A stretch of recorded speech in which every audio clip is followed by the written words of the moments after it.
All right, this is our next video in our sleep training series. This one talks about reasons why you would not want to sleep train a child. In my book, there are three main reasons. The first is the obvious one. Sleep is not necessarily a problem for you or for your child.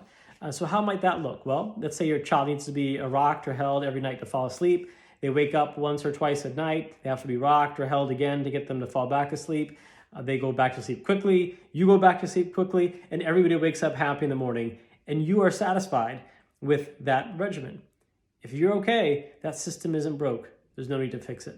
But that's an individual call. You get to decide when sleep is a problem and when everything is okay. Reason number two to not sleep train an infant is because you as a parent have decided not to. And that's totally valid. There's nobody that should tell you you have to sleep train a child. That's just not true. You don't have to. It is an option. It's a safe and effective option. But if it goes against your personal parenting beliefs, then by no means should you feel like you have to sleep train a child. So it's an individual parenting decision.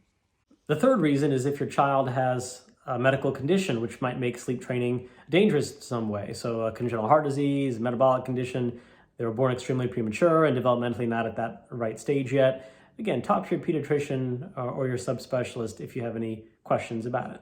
However, a very important message to that caregiver out there that actually wants to sleep train, but for some reason they've been dissuaded against it or been scared out of it by an article they may have read or by a friend that's talked to them about negative consequences, etc. I'm here to tell you and reassure you that there's ample data to support the safety and efficacy of sleep training when these interventions are put in place appropriately at the right age. And so if somebody has presented you with something about cortisol or learned helplessness, I would encourage you to run and not walk, but run in the other direction because they, for some reason, are trying to manipulate you without knowing the full breadth of the data out there. And if you want to do your own research, let's look up something that's legitimate. For example, this paper.